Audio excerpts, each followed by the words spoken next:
We got Tom in, is it Oregon? Yeah, Myrtle Point, Oregon. How you doing? I'm doing pretty well. Thanks for waiting. I got to say, I've been watching. It's the first time I've watched it. You guys have the patience of Job. Yeah, we get screwed over just about as much as Job.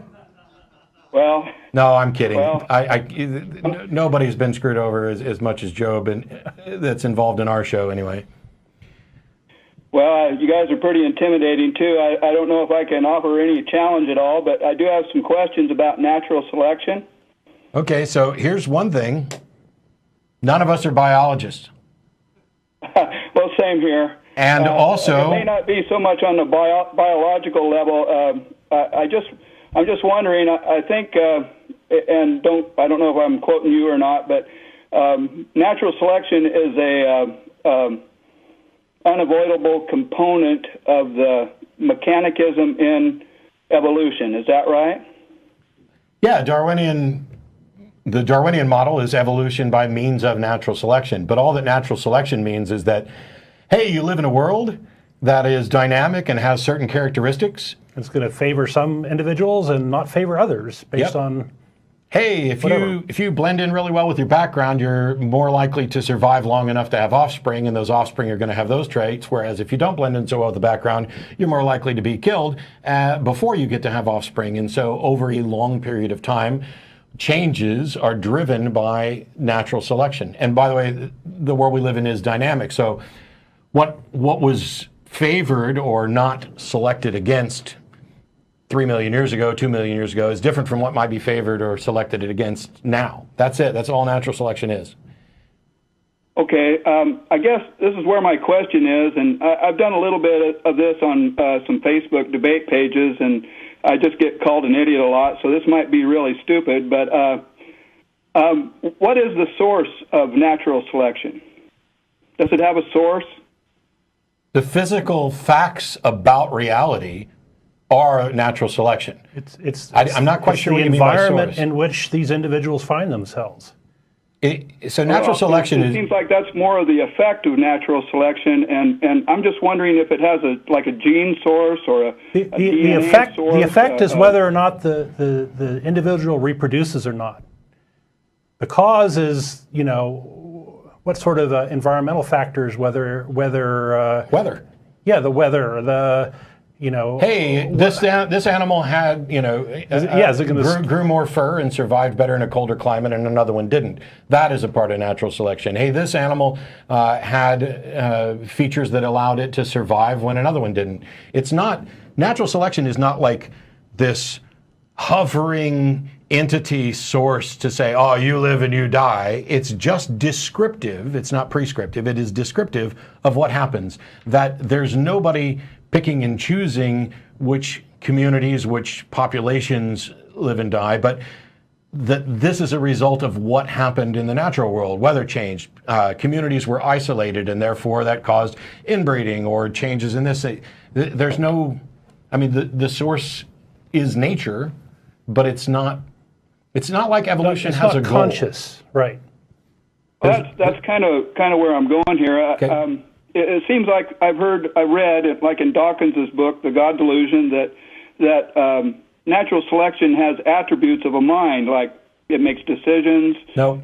It's elegant, those kind of things. Elegant is not an attribute of a mind. These are metaphors, all kinds of things. And don't read too much into them. Yeah, so this idea that you could look at almost anything as having the attributes of a mind. In a dynamic world where things are interacting, you could look at it as if decisions are being made, but that's not what's happening, and that's certainly not what Dawkins is happening. And by the way, if you want to understand natural selection, don't read The God Delusion. Read one of the 17 other books that Richard's written about evolutionary biology. From The Selfish Gene, The Extended Phenotype. It's probably not 17 books. Read Jerry Coyne's Why Evolution is True, mm-hmm. and these other things, because scientists, when they're we're not always good at describing and communicating science to the general public who may not understand it. And so occasionally we will talk about things, not we, because I'm not a scientist, but scientists will talk about things in a metaphoric sense to try to make it digestible. When you talk about DNA, for example, there are plenty of scientists who will say DNA is like the code or the book of life. Well, it's not actually a book, and it's not a code in the sense that it was communicated by a mind. What it is information that follows the laws of physics and chemical interactions that allow reproduction of deoxyribonucleic acid. But intelligence... I guess what I'm wondering, if you forgive me for butting in here, sure. It just seems like that there should be, according to evolutionary natural selection, that there should be a material source for the material source are the physical facts about reality, the laws of nature. You know, this thing with I would say, what is that source? And the reason I just told you. I just told you, Tom. Well, let me. The physical world is the source. Well, the reason why I think of... One second. The reason why we call it natural selection is not to focus on the selection, but to focus on the natural. Because it could be the case that there's nothing that determines whether or not a particular genetic code is passed on. Maybe it's just arbitrary. This one lives, this one dies. The model of evolution by means of natural selection is saying, no, it's not arbitrary. It's not that this group lived for no particular reason or this group died for no particular reason. It's this one was more suited to the environment that it found itself in at that time. That's all we're saying, is that the facts about nature, which could be temperature, other living beings, predatory nature, isolation, anything, those facts are what determined which ones were more likely to live and which ones were more likely to die. That's it. Okay, well, I guess my questions go. I kind of get more questions. I know you're about into the show, and I appreciate you having me on. It seems like, in light of all that, and making natural selection makes those adjustments, artificial selection is selection by design, right? Yeah, that's how we got all the different dog breeds from wolves. Yeah, and different plants and all that kind of stuff. Yep. It just seems like it's just a little far to say that natural selection doesn't have that same kind of mind. No. The thing is, that's the point. Artificial selection demonstrably has a mind that is making selections. Right. Natural selection does not demonstrably have a mind. Now, you could argue that what we're calling natural selection is in fact a mind, but you would need to demonstrate that. That's what the intelligent design community has consistently tried and failed to do. But just because one type of selection is based on a mind and another one does not appear to be based on a mind, doesn't mean that you're justified in claiming that it looks like it might be a mind, so we're going to call it that.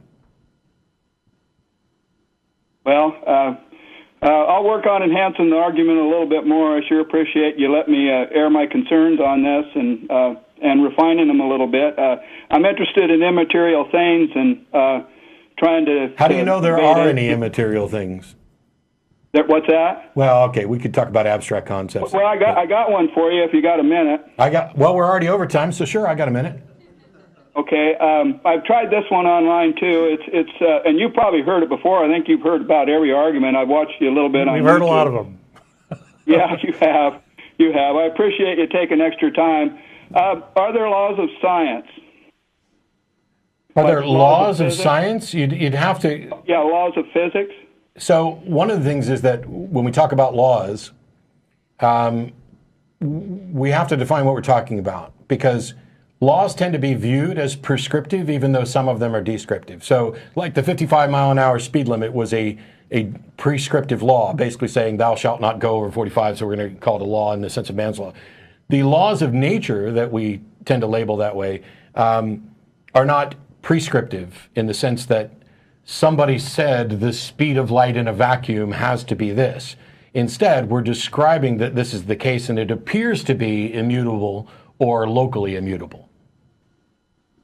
It's a way to summarize facts is really what it's about.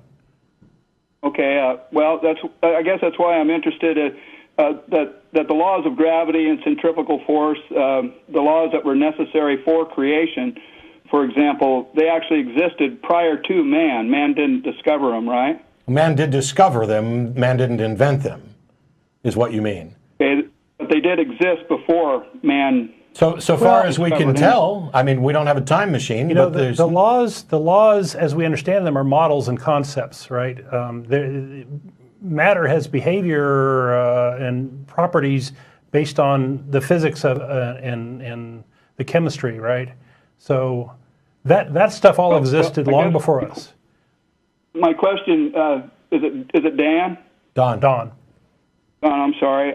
My question is since gravity existed and maybe the laws associated with it prior to man, and let's just say at the point of the Big Bang, for example, why is it such a far-fetched idea among atheists to think that those laws had to exist that those laws couldn't exist prior to the Big Bang, for example? Well, and therefore in a mind as well. Okay, so you asked just a monster question right there. Here's the thing. I'm a little nervous, so I'm kind of surprised it came out. Here's the thing. Is there good reason to think that gravity operated pretty much the way it does now before there were any human minds to recognize this? Yes, because it's descriptive of how all bodies move, so the formation of planets and other things. Right. The question that you asked, though, is why is it so ridiculous to think that gravity existed before the Big Bang? Well, it may be because before the Big Bang is a nonsense question, because we talk about things in terms of local space-time, and we cannot get back to the Big Bang or before the Big Bang. We can't investigate beyond the Planck time, because that's when the math that we have to describe things breaks down. So, so we can't describe. We can't. Tom, wait. We cannot describe what there was or if there was anything before the Big Bang. But the second part of your question is not only why is it absurd to think that gravity existed before the Big Bang, and the answer to that is because gravity is a description of our local space-time and does not necessarily apply before that. That's why it's absurd to claim that it was existed before that. But you went a step further, which is why is it absurd to claim that it's part of a mind? Well, because we have absolutely no evidence for that, and it is beyond our capacity to investigate. It's like saying, hey, we know that people live in houses, so here's a house or something that looks like a house. It looks like a house from the outside. How do I know it's not just a solid block, that it's the densest matter, that it's, some kind of physical construct inside of that house that leads to an alternate dimension? How do I know these things? Well, you don't. But the time to believe that that house is completely solid is after you've investigated and demonstrated that the case. The time to believe that that house, when you open the door, leads you to an alternate dimension is after you've discovered and demonstrated that.